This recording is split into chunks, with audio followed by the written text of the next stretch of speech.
네, 여러분 반갑습니다. 반갑습니다. 문은식의 마음톡톡 2회입니다.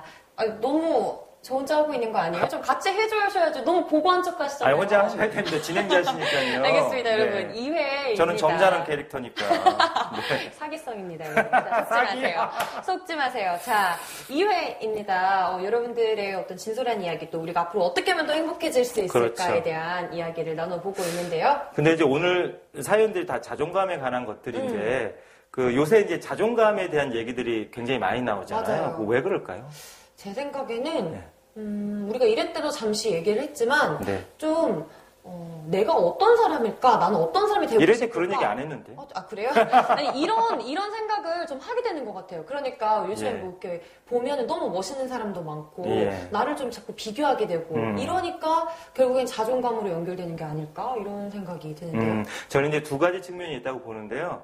이제 세상이 너무 불안하잖아요. 네. 그리고 이제 경쟁이 과도해지고 내일 내 삶이 어떻게 될지 모르는 거예요. 맞아요. 이제 그런 불안감, 그런 것 때문에 그러기도 하고 결국은 이런 불안하고 급변하는 사회 속에서 나를 끝까지 지켜줄 수 있는 것은 나밖에 없다라는 자각이기도 해요. 사실은.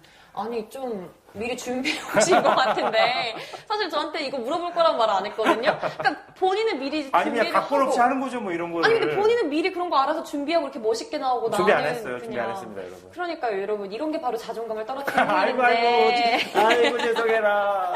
이게 정말 그게, 이게 세상이 불안해서 우리 마음을 둘 곳이 없고, 그러다 보니까 자각도 함께 일어나는 거예요. 그래서 맞아요. 이게 긍정과 부정이 늘 이렇게 함께 돌아가는 거라, 오히려 저는 이런 세상에서 나를 정말 끝까지 믿어주고 지켜줄 본질적인 존재는 나 자신이구나, 이런 자각들을 좀 많이 하셨으면 좋겠다 해서 그냥 느닷없이 던진 그래요. 저한테 멘트였습니다. 참 자각이 됐습니다. 네, 여러분도 그러셨기를 바랍니다. 죄송합니다. 네. 자, 그러면 행복연구소 문은식 소장님과 함께하는 문은식 마음톡톡 2회 바로 들어가 보도록 하겠습니다.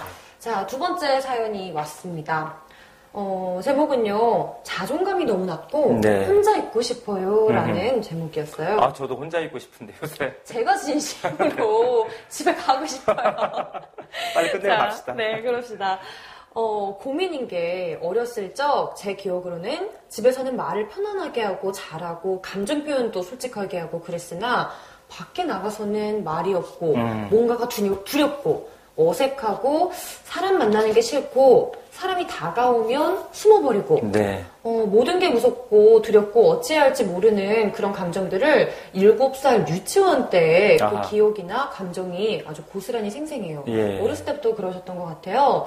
문제는 30살이 되어서도 사회생활 10년을 하고 있어도 여러 사람을 만나도 여전히 친하지 않고서는 사람과 대화할 때 긴장하고 겁을 먹고 두렵고 말이 없고 사람 대하는 게 어설프고 지금 굉장히 나열을 해주시고 계시는데 예. 소극적이고 혼자 있는 게 편하고 예. 감정에 솔직하지 못해요. 예. 어렸을 때 그 제 모습 그대로 자라서 많이 힘들어요. 아마 낮은 자존감 때문인 듯 합니다. 이것을 어떻게 극복해야 할지 꼭 극복해야 합니다. 그래서 날마다 나는 잘 할 수 있다 라고 외치는데 잘 안 됩니다 라고 해주셨어요. 네, 극복. 네.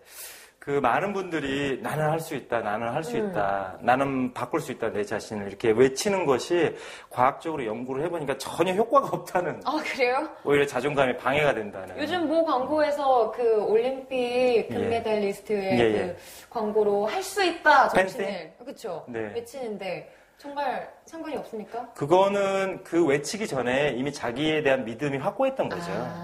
내면에 있는 믿음이 그냥 밖으로 표현된 것일 뿐이고 안에는 믿음이 없는데 입으로만 그렇게 되뇌이는 것이 오히려 이렇게 자기 내면을 교란시킨다고 그래요. 네네네. 그래서 그것은 별로 제가 권해드리고 싶지 않은 방법이에요. 자기 자신에 이렇게 막 외치는 것이.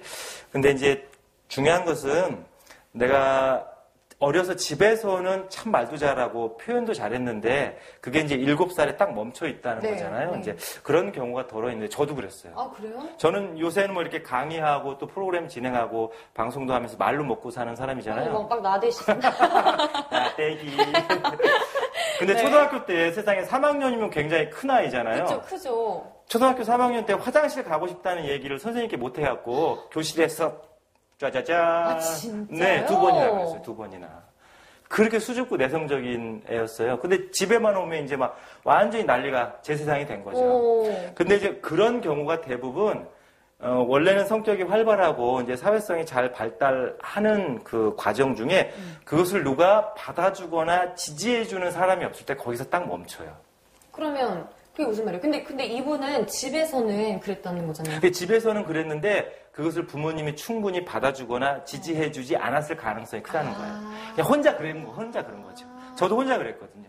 대상 없이. 네, 대상 없이도 하고 동네 친구들하고는 하고 또 이제 뭐 형제들하고는 그렇게 돼도 부모님으로부터 내가 이렇게 내 이야기를 하거나 자기 자신을 표현할 때 아유 그랬어 하면서 그걸 전폭적으로 수용해주는 어른이 없으면 거기서 이제 자아가 좀 멈추는 경향들이 있어요. 갇히는 거구나. 네. 그렇구나. 그래서 중요한 건 내가 그렇게 자기 표현을 할 때 지지받지 못하면 거기서 이제 내면의 자아가 이걸 내면의 아이라고도 얘기하는데요. 그 내면의 아이가 좀 멈춰 있을 수 있다. 아니 근데 왜 그러잖아요. 좀 무서운 말이기도 한데 어리거나 이 성장기에 이 사회성 발달이 딱 이제 끊는다고 이런 말들 많이 하잖아요. 그렇지는 않아요. 사회성은 죽는 그날까지 계속 개발되는 거지. 예를 들면 8살까지는 사회성과 자아가 발달되고 뭐 그걸 가지고 뭐 평생 간다.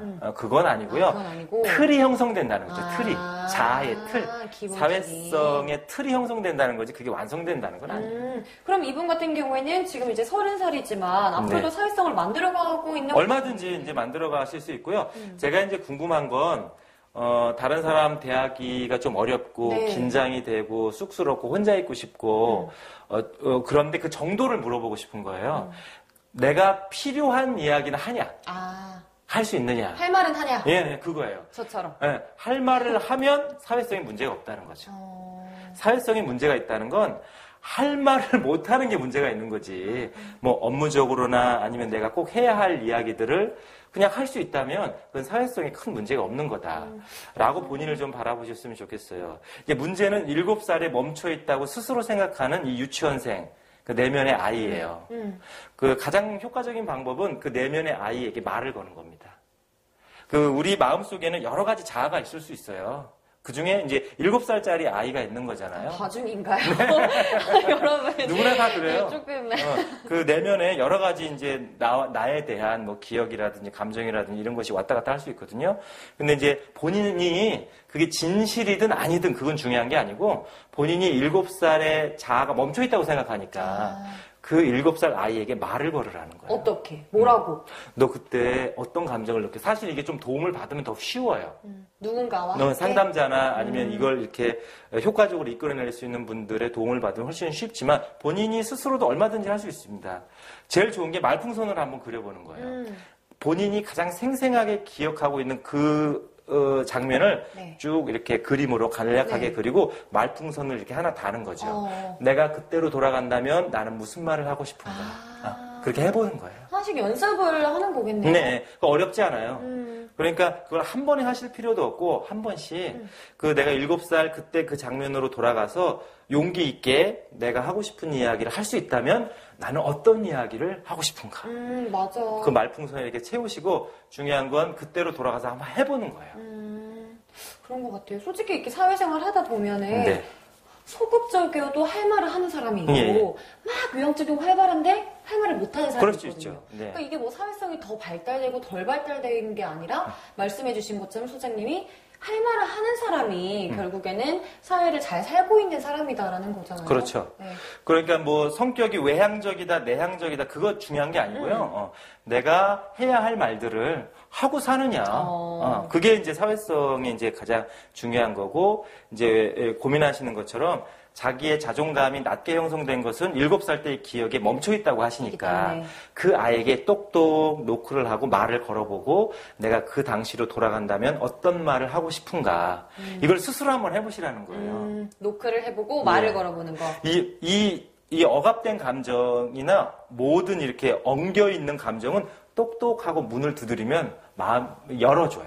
그걸 원하는 거예요. 그러니까 그만하셔도 너무 지금 같은 얘기만 계속하는데. 알겠습니다. 그래서 결국에는 이런 방송 처음이네요. 2회 자존감의 상처. 네, 여러분 남의 자존감을 스크래치 내면서 우리의 행복을 또 올라가는 법이죠. 자, 2회 때 이 주인공에게 보낼 은식의 톡은 무엇인가요? 은식의 톡은요. 할 말을 하고 산다면 굳이 사회성에 문제가 없는 거다. 특별하게 자기 자신에게 문제가 있다고 바라보는 것이 오히려 해로울 수 있다. 그리고 내면의 아이가 멈춰 있다고 생각하면 그 아이에게 말을 걸어라. 말을 네. 걸어라. 그러면 그 아이가 말을 할 겁니다. 네. 그렇게 해서 대화하시면 돼요. 바이트 초과예요. 네, 네, 너무 길어요. 네. 톡 전송하겠습니다. 자, 괜히 섭외했어. 2회 때 여기까지 한 말도 하고요. 못하게 하고. 우리 3회 때 만나요.